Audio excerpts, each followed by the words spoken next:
What's up, YouTube? Thomas O here. It's Thursday. That means it's another day of my opening this week segment, where of course I talk about the new movies coming out this week. All right, first film that I'm going to talk about is Godzilla, King of the Monsters. I gotta say, I cannot wait to see this. The trailers I've really enjoyed,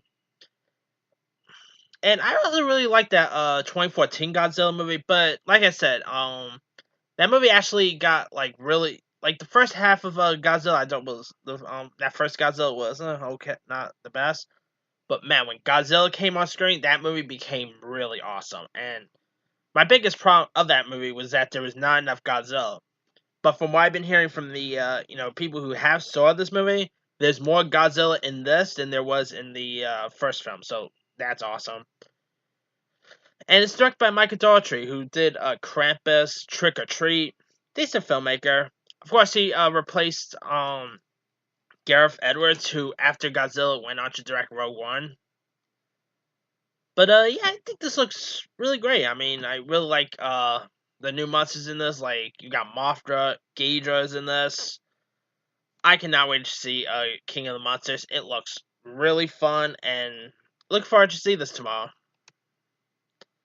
All right. Also open this week is Rocketman.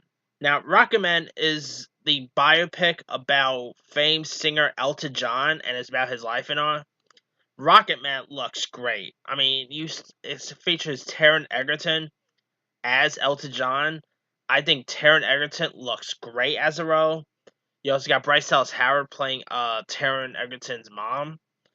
You even have Jamie Bell in this, Richard Madden for all you Game of Thrones and Bodyguard fans. I think this looks really good. I mean, I do love Elton John music, and cannot wait to check this one out.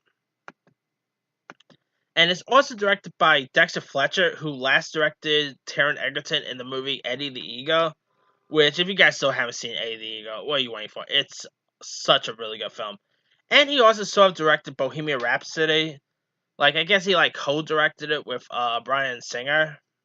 And I love Bohemian Rhapsody, so I cannot wait to see this.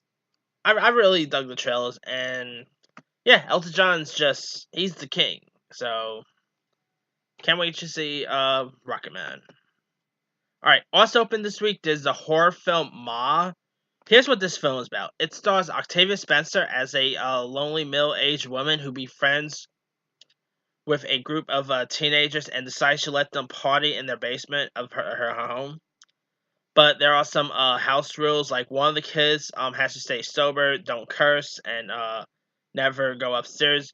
So they must, also refer to her as Ma. But crazy, but Ma's hospitality turns to a obsession, and she begins to being obsessed with the folks, and it gets really creepy throughout the whole film. It's directed by Tate Taylor, who directed Octavia Spencer in the movie The Help, which is such a good film, by the way. And he also did Get On Up, which was also good. He also did Girl on the Train, which wasn't all that great. So I cannot wait to see Ma. Yeah, I mean, it's from Blumhouse, who makes some pretty decent stuff. Yeah, I'm looking forward for this one, and it's something totally different for Octavia Spencer too. I mean, she did done horror movies before. Like, I guess if you want to count Shape of War as a horror movie, yeah, sure. But she was also in Halloween 2, where she got a brutal killing by Michael Myers. Yeah. So she's no stranger to the horror genre. So I'm looking forward to see this one. I think it looks creepy, and should be interesting to see how it all plays out. Now, there's not really a whole lot other stuff out this week. That like there's more smaller fair movies out. So here's some of the other stuff coming out this week. There's a film called Too Young to Die, which is here's what this is about. Democratically comes back to Chile during the summer of 1999 in an isolated community. Sophia, Lucas, and Claire face their first love and fears while preparing for New Year's Eve. They must live far from the danger of the city. but not from those of nature. I think I saw the trailer for this, and it looks okay. I mean, it's not really playing anywhere around me, so I won't be able to see it in theaters. But maybe I'll give it a shot if it comes on TV or something. Could be interesting. Also open this week, there's a film called The Fall of an American Empire. I don't know a whole lot about this, so I can't really comment on that. So I mean, in it, Paul. Here's what this film is about. Paul Dallas is an actual with a PhD in physiology, and he's forced to work as a delivery man to afford a decent living. One day, while delivering a parcel, he gets caught in a hold up gone terribly wrong. Two dead and millions in money bags laying on the ground. Pere Paul is confronted with a dilemma: leaving empty-handed or take the money and run. I saw the trailer for this, and I don't really. I know it premiered at a couple of film festivals with some pretty good reviews, but it looks okay, I guess. I mean, it's probably not a film I'll watch it theirs, but maybe if it comes on like a TV or whatever, I'll probably give it a shot. Also, at this week, there's a film called Domino. Now, Domino, of course, is directed by Brian De Palma, who, not to mention, gave us of course, Brian De Palma directed Scarface. He did the original Carrie. Brian De Palma is just awesome. I've loved his work, although he hasn't really done some great stuff recent. I kind of wish Brian De Palma would make some sort of comeback because this movie kind of doesn't look all that good, to be honest with you. Like in it, it stars Nika Coster Waldau, who is best known for playing Jaime Lannister in Game of Thrones. And in it, Waldo plays a police officer named Christian who seeks justice for his partner's murder by an ISIS member named Amran.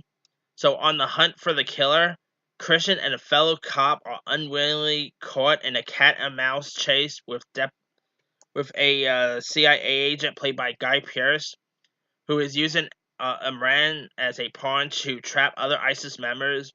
Soon, Christian is racing against the clock, not only seeking revenge, but to save his own life. The film also has Cerise Holton, who was also on Game of Thrones, so this has like a Game of Thrones reunion. I think this doesn't really look all that good, to be honest with you. I'm hoping, since Game of Thrones ended, it'll be interesting to see what Nicola Coster-Waldau will do next after Game of Thrones fame. Because come on, him as Jaime Lannister was just great. And since he hasn't really had the best projects, I mean, he was in that Egypt movie, that Gods of Egypt movie, which, oh god, that was so terrible. And he did a few other stuff here, during his time on Game of Thrones. So now that Game of Thrones is fully finished, I'm gonna be curious to see what this guy would do next. So, but I don't think Domino is his next best bet because the movie does not look all that good. Hopefully, I'm wrong and I see it maybe on TV or whatever, and it ends up being awesome. But right now, I saw the trailer and didn't do a whole lot for me. Also, out this week, there's a film called Mouthpiece. Now, I've been seeing the trailer for this at Village East Cinema, and gotta say the trailer looks okay. I mean, I don't know, it doesn't really tell you a whole lot what the film is about, but here's what Mouthpiece is. Mouthpiece is a powerful, amusing, and highly original look into the conflicted psyche of Cassandra Haywood, a fiercely independent millennial woman. Cass is a single writer who lived by her own rules. She's also a bit of a disaster. Following the sudden death of her mother, Elaine, she finds herself in crisis, unable to think straight, with a debate raging inside her head. The movie makes that invisible conflict visible. Cassandra, played by Amy Nosback and Nora Sadavaya, they both battle it battle it out while figuring out what to say at their mother's funeral. What unfolds is a wild, discerning through grief, anger, hypocrisy, sex, and self-sabotage in a exploration of the messy contemplation. Let me try this again. In their messy, contemporary lives of women from both generations. Yeah, this looks like it'd be something pretty interesting. I mean, with lots of blockbusters coming around, it's always cool seeing these like little art house indie films once in a while. Because I mean, blockbusters are always great to watch, but it's always nice to check out something far different. And Mouthpiece looks like it could be something pretty interesting, and maybe I'll give it a shot. But yeah, that's pretty much all the films that's coming into theaters this week. But coming to Netflix is actually a movie I'm kind of looking forward to check out, and that's a film called Always My Maybe. This film stars fresh off the boat star Randall Park and Ali Wong from American Housewife. And in it, they play childhood sweethearts who have a falling out and don't speak for 15 years. So they end up reconnecting as adults when Sasha, now a celebrity chef, opening a restaurant in San Francisco, run into Marcus, a happily struggling musician still living at home and working for his dad. I think this looks really funny. I mean, you have Keanu Reeves in this. Yeah, that trailer that features Keanu Reeves walking out, and it turns out that he is Ali Wong's new boyfriend. That looked really clever, and also you got Daniel Day Kim in this from Hawaii Five-O fame. I think this looks really funny. It looks cute, charming. I'm interested to check this one out. I mean, I don't know if it'll be any good or not, but the reviews have been pretty decent, so I don't know. I'll probably give this one a shot tomorrow. I mean, boy, tomorrow on streaming, like, get this. There's Always Be My Maybe. There's like the first episode of Swamp Thing, the 4-part miniseries of that Central Park 5 show that Ava DuVernay is doing, and there's also the 6-part episode series of Good Omens. So lots of interesting stuff to watch on streaming service tomorrow. But let me leave you guys. What movies are you interested in checking out this week? Are you interested in checking out Godzilla, Rocketman, or are you interested in checking out Always Be My Maybe on Netflix? Drop a comment below. Don't forget to like, subscribe, hit that bell for more notifications. This here is Thomas L. signing off.